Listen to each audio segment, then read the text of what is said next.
हम जिन्हें देख रहे हैं वो वस्तुतः है कौन?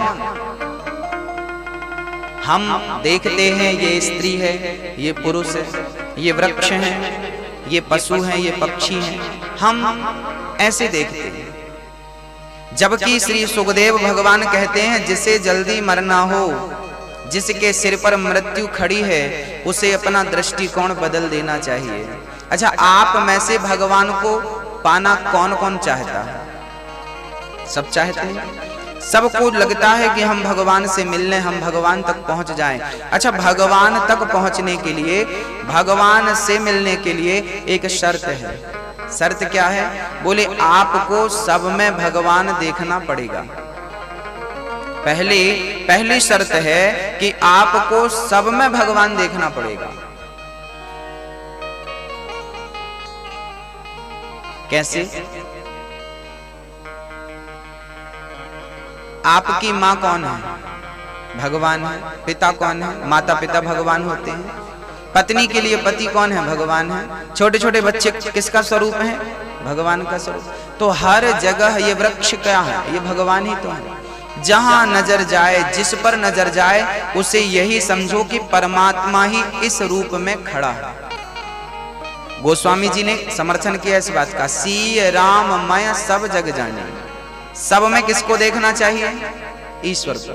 निज प्रभु मैं देखहि जगत के ही सन करहि विरोध। जब तक आप भगवान को सब जगह देखना प्रारंभ नहीं करते, तब तक परमात्मा आपको कहीं दिखना शुरू नहीं होंगे। मंदिर में आप चले जाओ, ईश्वर नजर नहीं आएगा, वहां तो पत्थर नजर आता है। क्यों? क्योंकि परमात्मा को देखने का अभी तक हमारा नजरिया नहीं बना, हमारा दृष्टिकोण नहीं बना। हमने शास्त्रों के मत को स्वीकार नहीं किया, इसलिए हमें ईश्वर नजर नहीं आता। शास्त्र तो कहते हैं हरि व्यापक सर्वत्र समाना, सब जगह है, बराबर रूप में है, पर आपको नजर क्यों नहीं आता? क्योंकि आप देखना नहीं चाहते। अच्छा, एक बात बताओ, आप अपने पिता को पिता के रूप में ही देखेंगे ना? अपने पति को पति के रूप में ही देखेंगे ना? कभी पति पर पिता की दृष्टि बनती है क्या? बताओ। आप अपने पति के साथ जब बैठते हैं तो कभी आपको लगता है कि मैं अपने पिता के साथ बैठी हूं? नहीं लगता ना। आप अपने पति के साथ बैठती हैं तो वो पति का नजरिया है आपके अंदर, ये मेरा पति है, उसे आप पिता स्वीकार नहीं करती, आपकी आत्मा उसे पिता स्वीकार नहीं कर सकती। ऐसे ही जब तक आप अपना नजरिया नहीं बदलेंगे, आप जब तक सब में भगवान को स्वीकार नहीं करेंगे, तब तक भगवान तक पहुंच पाना बड़ा मुश्किल है। सब में भगवान को स्वीकार करना पड़ेगा, चींटी से लेकर हाथी तक सब में वही है। अहमेवासमेवाग्रे नान्यद यद सदसत परम। भगवान श्री कृष्ण स्वयं, नारायण स्वयं भगवान ब्रह्मा से कह रहे हैं, अहमेवासमेवाग्रे, सबसे पहले मैं था, मध्य में भी मैं हूं और अंत में भी शेष मैं ही रहता हूं। कैसे? अच्छा, एक बात बताइए, हमारी माताएं सोने के, गोल्ड के आभूषण पहनती हैं, सबसे कम सोना किस आभूषण में लगता है? आप हमें तुरंत बताएं। किसमें? नाक में लौंग पहनती हैं हमारी माएं, लौंग सबसे कम सोना उसमें लगता है, और बाकी अंगों में तो जितना भारी बनवा सको बनवा दो। और नाक में यदि भारी बनवा दे कोई, 1 किलो की लौंग बनवाए और कहे के पहनो, तो कोई नाक फड़वाएगा क्या? अपनी लौंग अपने पास रखो। अच्छा, छोटी सी लौंग में है क्या? सोना है कि नहीं? है ना। और बड़े से मंगलसूत्र में क्या है? बड़े से रानी हार में क्या है? बड़े से चूड़ी वजनदार इसमें क्या है? बाजूबंद में क्या है? सोने के हजारों आभूषण बनाए जाते हैं, सब में सोना विद्यमान होता है। बड़े से बड़े भार का सोना, बड़े से बड़े भार के आभूषण, उसमें भी सोना, और कम से कम भार का आभूषण, उसमें भी सोना। ऐसे ही हाथी से लेकर चींटी तक कहीं भी देख लो, जैसे हर आभूषण में सोना है, ऐसे सृष्टि के हर जीव जंतु में परमात्मा का वास है, वो सर्वत्र परमात्मा व्याप्त है। जैसे अंगूठी में सोना है, चैन में सोना है। एक पिता अपने बच्चे से कहता है पिताजी, एक पिता अपने बेटे से कहता है बेटा तू अच्छे नंबर लेकर आएगा ना, मैं तुझे चैन दिलाऊंगा, मैं तुझे सोना दिलाऊंगा, गोल्ड। बेटा ने मस्त पढ़ाई करी और बहुत अच्छे नंबर लेकर आया। पिता बोले चल आज बाजार में तुझे सोना दिलाता हूं। वो सोनी जी की दुकान में पहुंचे थे कि बाहर उनका कोई मित्र मिल गया, तो पिताजी वार्तालाप करने लगे। बेटे से कहा बेटा जा अपनी पसंद का देख ले। बेटा दुकान में अंदर गया और सोनी जी से कहने लगा भैया ये क्या है? सोनी जी ने कहा ये ब्रेसलेट है, हाथ में पहनते हैं, ये 10 तोले का है। अच्छा वो क्या है? वो चैन है। ये ब्रेसलेट है, वो चैन है। अच्छा वो क्या है? वो अंगूठी है। अच्छा ये क्या है? बोली ये हार है, मंगलसूत्र है, चूड़ी है, इत्यादि। बेटा बहुत देर तक मुआयना करता रहा और बाहर आके पिताजी से बोला पिताजी दूसरी दुकान चलो, यहाँ तो ब्रेसलेट है, चैन है, बाले हैं, कड़ा है, सब कुछ है, पर सोना नहीं है। पिता ने कहा बेटा ये जो ब्रेसलेट है ना, ये जो चैन है ना, ये जो अंगूठी है ना, ये सोने में ही बनी है। ये किस पर बनी है? किस पर बनी है? गोल्ड में ही बनी है ना। जैसे अंगूठी सोने की ही है, चैन सोने की ही है, सोने में ही चैन का आकार है, सोने में ही अंगूठी का आकार है। ऐसे ही ईश्वर में ही हम स्त्री पुरुष चींटी और हाथी का आकार देखते हैं। उसके आकार छोटे बड़े मोटे पतले होते हैं, पर सब में वही परमात्मा समान रूप से विद्यमान होता है। तो जिसे जल्दी मरना है उसे क्या करना चाहिए? तस्मात् भारत सर्वात्मा। सब में भगवान देखें और भगवान ईश्वरो हरि श्रोतव्य। ज्यादा से ज्यादा कथाएं सुनने की आदत होनी चाहिए। श्रोतव्य, ज्यादा से ज्यादा कथा सुनो। कथा ही नहीं, कीर्तन भी बड़े प्रेम से करना चाहिए। श्रोतव्य कीर्तितव्यश्च, और समय मिले तो स्मरण जरूर करना चाहिए। अच्छा भगवान को प्राप्त कर लेना बहुत कठिन नहीं है, भगवान तक पहुंच जाना बहुत कठिन नहीं है, लेकिन कथा सुनना, कीर्तन करना, स्मरण करना ये जरा कठिन है। संसार की बातें करें, प्रपंच करें, पंचायत करें तो 2-2 घंटे निकल जाते हैं, और भगवान की कथा में बैठे हैं और कीर्तन में बैठ गए तो टाइम नहीं कटता।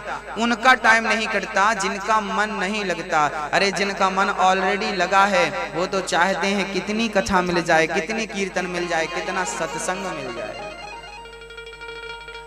अच्छा कथा सुनने का भी, कथा सुनने की भी एक शैली है। कथा कैसे श्रवण करना चाहिए? जब हम कथा आपको सुनाते हैं, कोई भी कथावाचक जब आपको कथा सुनाए तो वो जो कथा सुनाए, मानो व्यास जी कथा सुना रहे हैं कि भगवान श्री कृष्ण माँ यशोदा दधी मंथन कर रही हैं और दधी मंथन करते हुए वो लल्ला की ओर, श्याम सुंदर की ओर निहार रही हैं। तभी भगवान श्री कृष्ण अपनी आंखों में उंगली लगा करके अपनी आंखों को मसलते हुए माँ की तरफ निहार रहे हैं और माँ से कह रहे हैं माँ बड़ी भूख लगी है, मुझको नेक तनक सो माखन खवाए दे। जब आप कथा में सुने कि भगवान श्री कृष्ण माँ यशोदा से याचना कर रहे हैं माँ मुझे मक्खन दे दे, तो आपके सामने वो चित्र आ जाना चाहिए। जो आप कथा में सुनो वही हृदय में प्रकट हो जाए, ये कथा सुनने का सच्चा सार है। आपने सुना कि भगवान श्री कृष्ण ने माँ के पल्लू को पकड़ लिया और माँ से जिद करने लगे माँ मक्खन खिला, मुझे दूध पिला दे। मैया बोली लाला ने एक मक्खन तो निकाल लूं, अरे तेरे लिए ही ताजा ताजा मक्खन निकाल रही हूँ ना मैया, मुझको बड़ी भूख लगी है। मैया ने वैसे ही अपनी मथानी मंथन करते हुए वहीं रख दी और बैठकर श्याम सुंदर को अपने हृदय से लगाकर स्तन पान कराने लगी, दूध पिलाने लगी। ये जो कथाएं बाल लीलाएं, कभी भगवान माखन चुराने जाते हैं, ग्वाल वालों का गोला बनाते हैं, उसके ऊपर भगवान चढ़ते हैं, तो कभी कभी कल्पना करके देखना चाहिए कि भगवान ग्वाल वालों के ऊपर चढ़े हैं तो कितने सुंदर लग रहे हैं। आपका हृदय उस समय की तस्वीर निकाल ले, तुरंत वो तस्वीर आपके हृदय में आ जानी चाहिए और आप उसका चिंतन करें। इसी का नाम है चिंतन, इसी का नाम है भगवान की लीलाओं का स्मरण बना रहे। सुखदेव जी कहते हैं जिसे जल्दी मरना हो उन्हें इन बातों का विशेष ख्याल रखना चाहिए। तो आप में से किस किस को, हम में से किस किस को भाई जल्दी मरना है? सबको मरना है। 7 दिन होते हैं सबके लिए, 8वां दिन तो किसी के लिए नहीं बना। सोमवार से रविवार तक 7 दिन है। इन 7 में आए, इन्हीं 7 दिनों में जाना है। जिंदगी थोड़ी सी है, इसलिए भगवान का भजन कर लो, अपना मरण सुधार लो। कभी शांत मन से विचार करना कि इस धरा पर आप अवतरित क्यों हुए हैं, इसके पीछे हेतु क्या है। सुखदेव भगवान कहते हैं जिसे जल्दी मरना है उसे जितासनो जित श्वासो जित संगो जितेंद्रियः। जितासनो, एक आसन पर बैठ करके अपनी श्वास को जीतना चाहिए। जब तक आप अपनी श्वास को मतलब प्राणायाम नहीं करेंगे तब तक मन स्थिर नहीं होगा। अंतःकरण शुद्ध जिस दिन हो जाए उस दिन हृदय से सारी इच्छाएं समाप्त हो जाती हैं। अच्छा, संतों की ना कोई इच्छा नहीं होती। चाहे गई चिंता मिटी मनवा वे परवाह, जिसको कछु ना चाहिए सो ही साहन साह। सत्यां छितौ किं कसिपो प्रयासैः, बाहौ स्वसिद्धेः युपवर्हणैः किम्। सत्यञ्जलौ किं पुरुधान्यपात्र्या, दिग्वल्कलादौ पुरुषं दुकूलै। दिग्वल्कलादौ सत्य किम दुकूलै।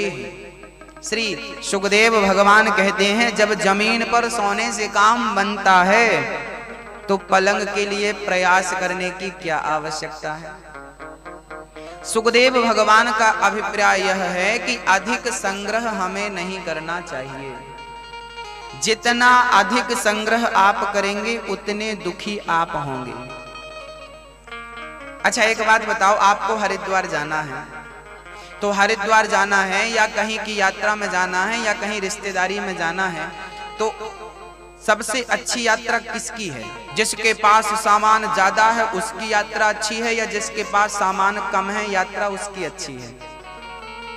ज्यादा सामान होगा ना, 4 सूटकेस होंगे और एक आदमी होगा तो बताओ परेशान नहीं हो जाएगा? जिसके पास एक छोटा सा झोला है वो सुखी है, कहीं भी चला जाए कहीं भी रुक जाए कोई दिक्कत नहीं।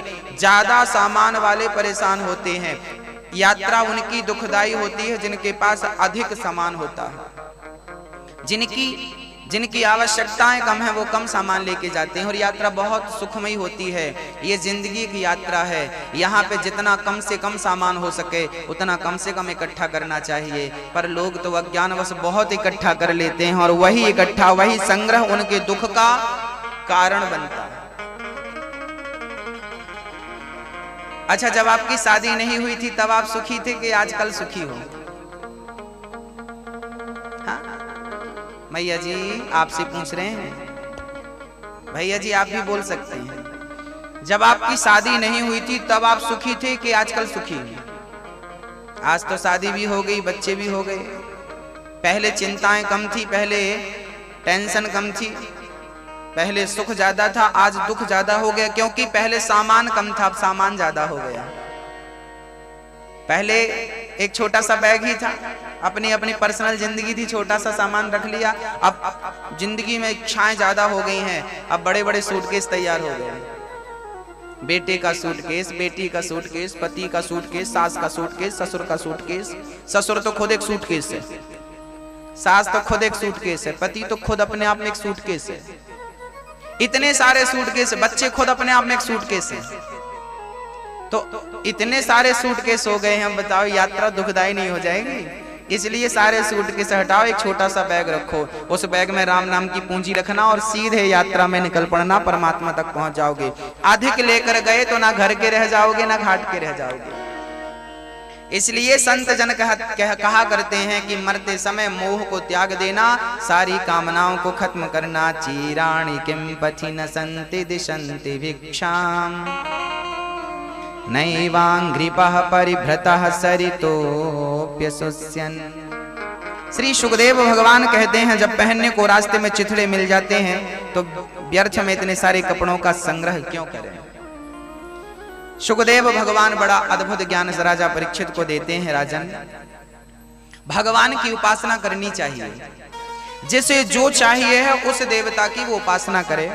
जो ब्रह्म तेज का इच्छुक है उसे बृहस्पति की उपासना करनी चाहिए। जैसे संतान की इच्छा है वो प्रजापतियों की उपासना करें। जैसे लक्ष्मी चाहिए वो माया देवी की उपासना करें। और जैसे भगवान चाहिए अकामः सर्व कामो वा मोक्ष कामा उदारधि, जैसे भगवान की प्राप्ति चाहिए वो भगवान नारायण कृष्ण का नाम जपें। और जो भगवान का नाम जपता है उसे संसार का हर सुख भगवान दे सकते हैं। हर देवता एक एक सुख देने में सामर्थ्यता रखते हैं, पर ईश्वर हर सुख दे सकता है। हाँ? अग्नि की उपासना करेंगे तो तेज बढ़ेगा। हाँ?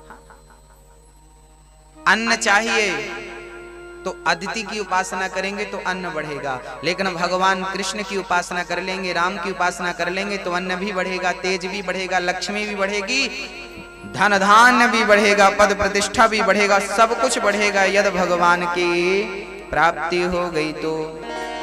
सौनक जी कहते हैं, सूत जी, सूत भगवान कहते हैं, देखो जीने को तो बहुत लोग जीते हैं, तरवाह किम न जीवंती। वृक्ष भी तो जीते हैं, पशु पक्षी भी तो जीते हैं, पर मनुष्य का जीवन सबसे अद्भुत है। मनुष्य को भगवान की प्राप्ति कर लेना चाहिए। सुखदेव भगवान से परीक्षित ने कहा, प्रभु भगवान ये प्रपंच, ये सृष्टि क्यों बनाते हैं, जरा हमें ये बात समझाइए। ईश्वर ने इतने बड़े प्रपंच को, इतनी बड़ी सृष्टि को क्यों बनाया? तब राजा परीक्षित के कहने पर, पूछने पर सुखदेव भगवान को याद आया कि मैंने स्तुति नहीं की। सुखदेव भगवान भगवान श्री नारायण की स्तुति करते हैं। नमः परस्मै पुरुषाय भूयसे सदुद्भव स्थान निरोध लीलया। हे प्रभु, आपको नमस्कार है, जिन परमात्मा को स्मरण करने मात्र से संसार का हर भय खत्म हो जाता है। उस परमात्मा ने ये सृष्टि केवल इसलिए बनाई कि मनुष्य अपने पापों का प्रायश्चित करके और परमात्मा तक पहुंच सके। जन्म जन्म से भटकता हुआ प्राणी भगवान तक पहुंच जाए और अपने अंतःकरण को शुद्ध कर ले, इसलिए परमात्मा ने ये सृष्टि की रचना करी। सबसे पहले भगवान नारायण की नाभि से एक कमल प्रकट हुआ, उस कमल में श्री ब्रह्मा जी का प्रादुर्भाव हुआ। भगवान नारायण ने ब्रह्मा जी से कहा कि जाओ आप सृष्टि करो। ब्रह्मा जी ने प्रभु से कहा, प्रभु किसी को छोटा सा मालिक बना दिया जाए तो वो अभिमान में डूब जाता है, और आप मुझे सृष्टि का पिता बना रहे हैं और मुझे अभिमान अहंकार आ गया तो। तब भगवान नारायण ने 4 श्लोक सुना दिए। अहमेवासमेवाग्रे नान्यद यद सद सत्परम पश्चादहम यदि तच्च यो वशिष्येत सोऽस्म्यहम्। ऋतेर्थम यत् प्रतीयेत न प्रतीयेत चात्मनि तद विद्यादात्मनो मायां यथा भासो यथा तमः। यथा महान्ति भूतानि भूतेषु च वचेष्वनु प्रविष्टान्य प्रविष्टानि तथा तेषु न तेष्वहम्।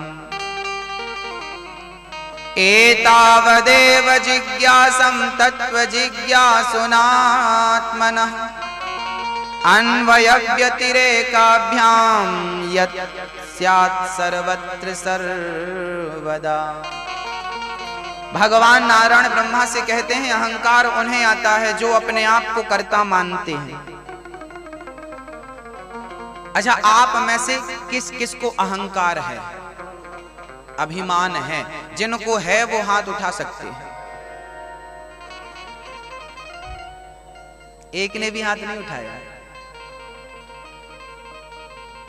हाथ एक ने भी नहीं उठाया, लेकिन है बहुत लोगों को अहंकार है। किसी को पद का, किसी को प्रतिष्ठा का, किसी को रूप का, किसी को धन का, किसी को क्या क्या तो अहंकार होते हैं। सब अधिकांश में सबको मैं आपको नहीं कह सकता, लेकिन बहुत लोगों को अहंकार होता है। एक सज्जन कह रहे थे हमें जानते नहीं आप, हमें नहीं जानते आप, हम क्या हैं? लोगों से पूछो हम क्या हैं, हमसे बात करने चले हो, हमें नहीं जानते। कई लोग अपना परिचय अपनी छाती ठोक कर देते हैं, हमें नहीं जानते। हमें जानते हैं आपको। अहंकारी हो आप, अभिमानी हो आप। कई लोग अपने अहंकार में अकड़ जाते हैं, यूं चलते हैं सीना तान करके। पता नहीं ये अकड़ क्यों है, उनको कौन समझाए कि ये संसार 100 सालों के लिए आपको मिला है। आप इस संसार में मात्र 100 वर्ष के मेहमान हैं। मैं अधिक बोल रहा हूं, 100 वर्ष अधिक बोल रहा हूं, 80 बोलूं तो ठीक है। आप और हम सब इस संसार में मात्र 100 वर्ष के मेहमान हैं। आपके जैसे और हमारे जैसे कितने आए और चले गए, कोई टिका? अहंकार की बात करें तो क्या रावण का अहंकार चला? जिसकी लंका सोने की थी। 1 लाख तो बेटा थे रावण के, 1.25 लाख नाती थे, लेकिन जब वो रावण मरा तो उसके घर में कोई पानी देने वाला और रावण की चिता में आग लगाने वाला नहीं बचा। विभीषण को आग लगानी पड़ी। अहंकार, अरे अहंकार तो कंस का नहीं चला, शिशुपाल का नहीं चला, दंतवक्र का नहीं चला। आपका और हमारा अहंकार पता नहीं किस बात का है। एक सज्जन को तो मैंने मंदिर के अंदर अकड़ते देखा। मंदिर के अंदर सामने ठाकुर जी भगवान जी बैठे थे और सज्जन मंदिर के भीतर अकड़ रहे थे। हमने कहा जमाने में अकड़ो, कम से कम भगवान के सामने तो अपनी अकड़ अपनी जेब में रखो, इसके सामने तो कम से कम मत अकड़ो, इनका तो कम से कम सम्मान करो। परमात्मा के सामने अकड़ते हो। इसलिए मैं कहता हूं बड़े बनना है तो आपको छोटा बनना पड़ेगा। अच्छा बताइए, हनुमान जी से बड़ा कोई है?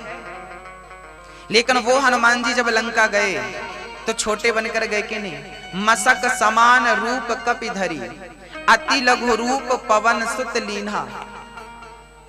हनुमान जी जब गए लंका तो क्या बनकर गए मेरी माँ? ओ मैया जी, क्या बनकर गए? छोटे से बनकर गए, इतने से। क्यों? जस जस सुरसा बदन बढ़ावा, तासु दून कपि रूप दिखावा। 16 जोजन मुखते ठयऊ, तुरत पवन सुत 32 भयऊ। सुरसा ने 16 जोजन का 16 जोजन का मुख फाड़ा तो हनुमान जी 32 हो गए। हनुमान जी विशाल हैं, बड़े हैं, लेकिन वो लंका गए, राम का काज करने गए तो छोटे बनकर गए। मानो हनुमान जी कहते हैं कि आप बड़े से बड़े काम को तभी कर पाएंगे जब आपके अंदर छोटे बनने की काबिलियत हो, जब आप आसानी से छोटे बन जाएं। लेकिन लोगों की एक विडंबना है, ये एक बार बड़े बन जाते हैं ना तो फिर छोटे बनने में उन्हें लज्जा आती है, लाज आती है। हाँ? आप में